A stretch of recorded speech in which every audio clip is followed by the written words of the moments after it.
Roger Williamson, Britain's next big thing, was a 1973 rookie with F3 dominance coursing through his veins. Just 2 races into his March F1 career, he's turning heads at Zandvoort's Dutch GP, weaving through the pack with the kind of raw speed that screams, future champion. Fans are pumped. This 23-year-old kid's got the spark, the swagger, the hunger to make it big. So why does his story end in a fiery tragedy that leaves the paddock sobbing and F1 forever changed? Lap 8. That cursed tunnel Oost corner again, a high-speed death trap. Williamson's tire blows out, sending his March careening into a steel barrier. The car flips, skids upside down, sparks igniting a fire that spreads fast. Williamson's trapped, alive, pounding on the cockpit, desperate for air. Enter David Purley, a fellow Brit, who becomes a hero in an instant. Stops his car, sprints through flames, tries to flip the 700-kilo wreck with his bare hands, screaming for help. Marshals, paralyzed, their extinguishers empty or broken, some standing like statues as Purley fights alone. Williamson suffocates in the blaze, gone before rescue can reach him. March's silence is deafening. No report on the tire failure. No answers. Was it a manufacturing defect in the rubber? Zandvoort's brutal barriers, built for carnage? Or a Marshal team woefully unprepared for a crisis? Fans scream the track's safety was a sick joke, with barriers that trapped instead of protected. Others point to March's budget constraints, leaving cars vulnerable. Purley's heroic cries, begging for help that never came, echo in F1's heart. A wound that pushed for fireproof suits and better marshalling, but left no closure. Wolfgang von Trips, 1961, where Formula One is raw, dangerous, and electric.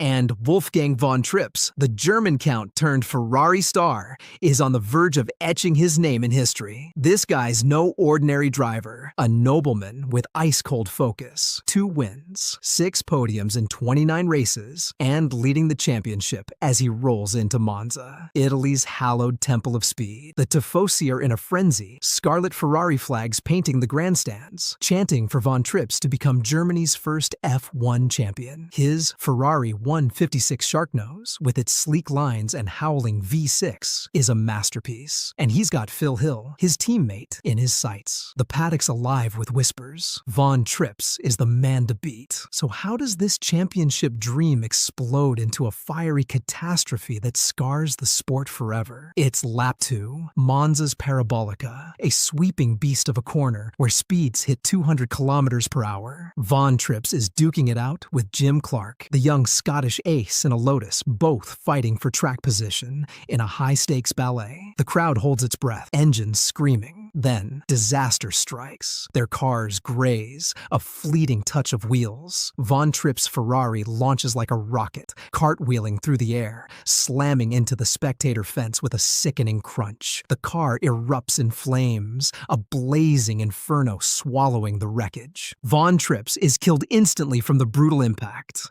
And tragically, 15 spectators at the trackside embankment lose their lives in the chaos. Screams pierce the air, smoke chokes the sky. Yet Monza's race grinds on, a grim spectacle in a brutal era. Ferrari's response? Deafening silence. No detailed crash report. No answers for the grieving. Was it a steering twitch in the Ferrari's delicate chassis? Clark's aggressive line squeezing Von Trips into a corner? Or did Von Trips, under championship pressure, misjudge his move? In 1961, telemetry's a fantasy, and grainy black and white footage hides the truth, showing only chaos. Fans tear into each other. Some call Clark reckless, a 23-year-old pushing too hard. Others insist Von Trips' ambition outran Monza's limits. Ferrari gutted, pressed on to finish the season. Their aristocratic star gone, but their championship fight still raging. The paddock still mourns Von Trips, a nobleman whose crown was stolen by fire, leaving a mystery that burns like the wreckage. Gilles Villeneuve, Canada's fearless poet of speed, was Formula One's soul in the early 80s. 6 wins, 13 podiums in 67 races for Ferrari. A driver who drove with his heart on his sleeve. Belgian GP qualifying 1982 at Zolder. And Gilles is a man possessed. His teammate Didier Pironi just betrayed him at Imola, stealing a win against team orders, and Gilles is out for blood. Fans feel the tension. This isn't just qualifying, it's personal. So why does his rage-fueled lap end in a fiery catastrophe that breaks the Tifosi. Final qualifying lap. Villeneuve's Ferrari screaming at 225 kilometers per hour. He's chasing a fast time. Clips Jochen Massa's march in a high-speed section. The Ferrari launches into a horrifying somersault, disintegrating midair. Villeneuve is hurled from the wreck, his neck broken in the violence, while the shattered car erupts in flames behind him.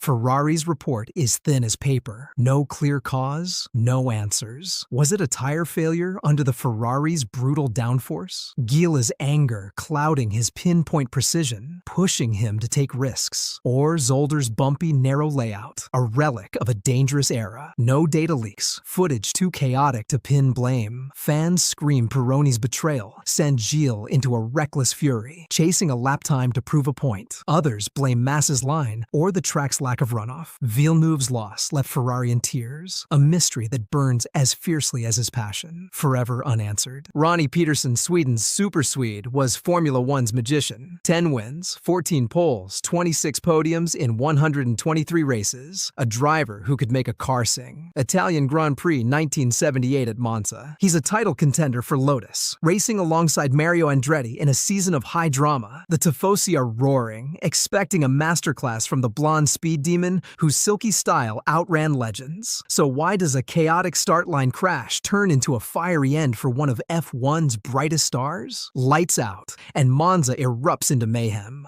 A multi-car pileup at the Redifilo chicane, cars slamming together like a steel storm. Peterson's Lotus is crushed in the chaos, his legs shattered, fuel spraying everywhere, but no major fire breaking out. Marshals rush in, douse the flames, pull him out, but he's in bad shape, broken bones, burns, fighting to survive. In hospital, complications set in. A fat embolism from his broken legs claims him the next day. Cruel twist. Lotus stays silent. No report on the car's damage or the crash's trigger. Was it a botched start procedure? Bunching cars too tight? A brake failure in the frantic pack? Or Monza's chicane? A narrow funnel built for disaster? No telemetry in 78. No footage clear enough to judge. Fans curse the track's layout. A death trap for fast starts. Others slam medical staff for missing the embolism, a fatal oversight. His death lit a fire under F1 to overhaul medical protocols, but the truth of that pileup stays lost in Monza's smoky haze, a legend snuffed out too soon. Lorenzo Bandini, Italy's suave speedster, was the beating heart of Ferrari in the 1960s. 1 win, 8 podiums across 42 races, all delivered with a charm that made the Tifosi swoon. It's Monaco 1967, the crown jewel of F1, where glamour meets danger on Monte Carlo's razor-tight streets. Bandini's in his element, piloting his Ferrari 312, chasing Denny Hume's Brabham for the lead. The harbor's sparkling, the crowd's electric, roaring for their hometown hero to deliver a victory for Italy. Bandini's driving like a man on a mission, his car dancing through hairpins with surgical precision. So why does this dream race turn into a slow-burning nightmare that breaks a nation? Lap 82 of 100, late in the game, the chicane by the harbor. Bandini's pushing his Ferrari to the absolute limit, tires screaming under the strain of Monaco's relentless corners. Then, catastrophe. He clips a guardrail, a tiny miscalculation. The Ferrari flips, smashes into straw bales. Yeah, straw, the so-called safety measure that's basically kindling. Flames erupt, swallowing the car in a roaring inferno. Bandini's trapped inside, the fire raging for torturous minutes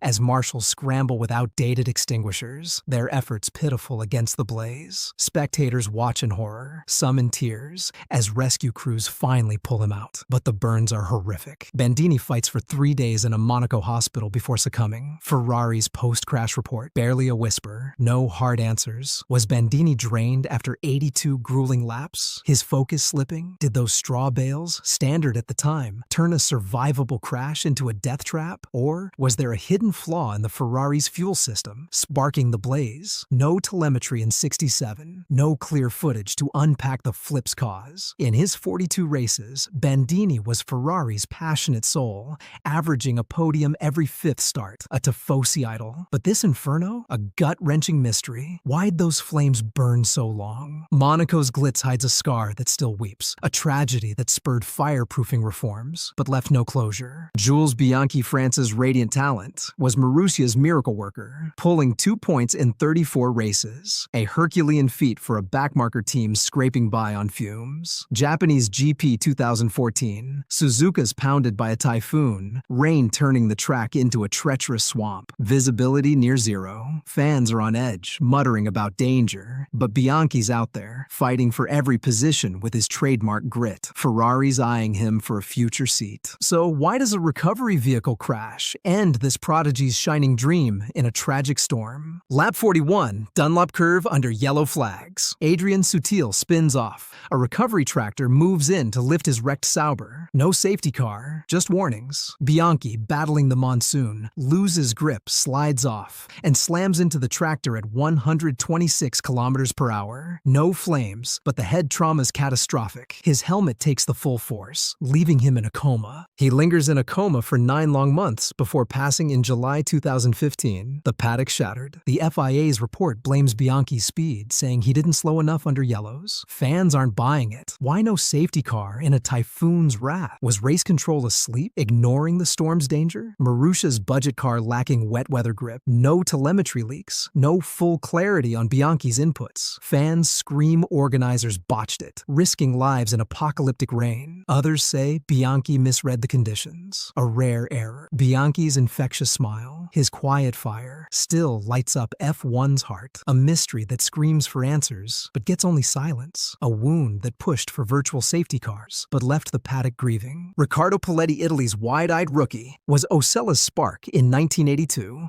pouring his soul into what would be just his second F1 start.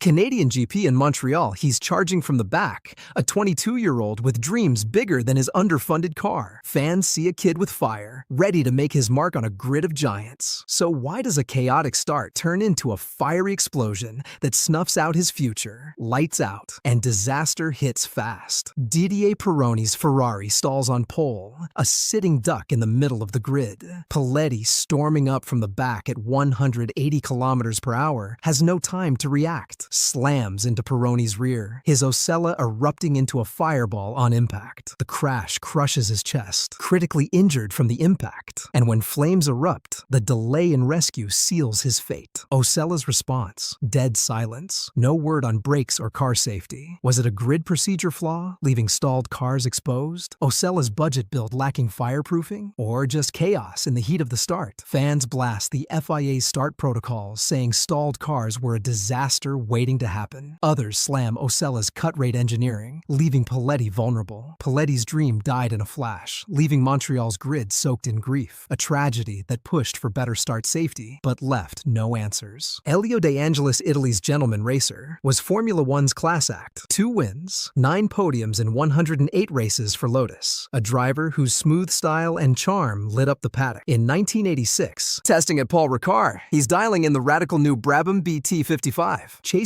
that extra edge for a championship run. Fans are hyped. De Angelis is poised for a breakout season, his elegance ready to shine. So why does a quiet test session become a smoldering tragedy that shocks the sport? A high-speed straight, Paul Ricard's long, open stretches. De Angelis' rear wing suddenly collapses, sending the Lotus into a violent flip, skidding off into barriers. The car skids off and flips, light smoke billowing as it lies upside down. De Angelis is trapped, choking on fumes, with marshals taking agonizing minutes to reach him. By the time help arrives, smoke inhalation claims him. A slow, horrific end. Lotus offers no clarity, no details on the wing failure, no explanation. Was it a design flaw in the new Lotus 98T? Rushed to testing? A testing crew stretched too thin, with no safety team on standby? Or Paul Ricard's remote layout, leaving drivers exposed? Fans slam cost-cutting teams, running tests on a budget with minimal staff. Others say the wing was a known risk, ignored for speed. De Angelis' loss forced F1 to tighten test safety, but the truth of that wing failure stays shrouded in smoke, a wound that lingers. Piers Courage, the British racer with a name like a knight, was Frank Williams' shining star in 1970, driving the fragile De Tomaso 505/38. bringing 2 podiums in 29 races to a scrappy midfield team. Dutch Grand Prix at Zandvoort, the dunes alive with fans, the North Sea breeze carrying the roar of engines. Courage is in the thick of it, his fearless style turning heads as he battles for points. He's a fan favorite, all heart and hustle, driving a car that's more grit than glory. So why does this race end in a roaring fireball that reshapes F1 safety fight? Lap 22, Tunnel Oost, a high-speed gauntlet through Zandvoort's sandy traps. Courage hits a curb. His De Tomaso lurches violently, flips, and smashes into a bank. The car ignites. Magnesium again, a cheap lightweight metal that burns like hell's own furnace. Courage is trapped. No escape. Killed in the violent impact. The magnesium blazed, ensuring there was no hope of rescue. The crowd falls silent, the dunes swallowing their cheers. De Tomaso's post-crash response? Nothing but crickets. Was that curb a track flaw? Too steep for F1's ground-hugging cars? A tire blowout from Zandvoort's sand-strewn surface? Or Courage's all-or-nothing style pushing a budget car too far? No footage captures the exact moment. No data surfaces in 70. Fans blast Zandvoort's death trap design. Sand, curbs, no runoff zones.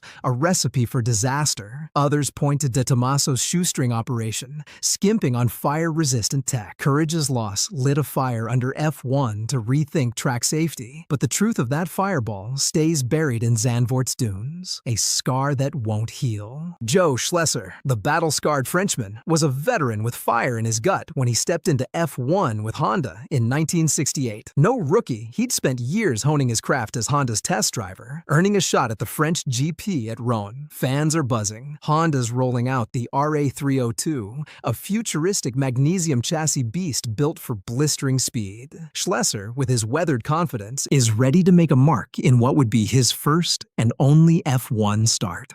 So how does this bold debut become a fiery catastrophe that kills Honda's F1 dream? Lap 2, Rowen's notorious S's, rain slickening the track into a skating rink. Schlesser's pushing the RA302, its lightweight magnesium frame screaming through the wet. Then, disaster. He slides off, slams into a bank, and the car explodes into a white-hot fireball. Magnesium burns like a star, unstoppable, consuming Schlesser in seconds with no chance to escape. The paddock stunned, Rowen's air thick with smoke and grief. Honda pulls the RA302 from F1 for good, never racing it again. No telemetry in 68, no answers from Honda, just a wall of silence. Was it the rain-soaked track catching Schlesser out? A veteran not used to F1's raw speed? That magnesium chassis, known for its fire risk, a reckless choice for a wet race? Or was Schlesser pushing too hard to prove himself in an untested machine? Schlesser's single race carried years of hard-earned promise. A journeyman ready to shine. But this blaze? A brutal riddle. Why risk that volatile chassis? Some say Honda's ambition outran safety. Others blame the rain's cruel timing. The inferno not only took Schlesser, but torched Honda's F1 hopes, leaving a mystery that smolders like the wreckage.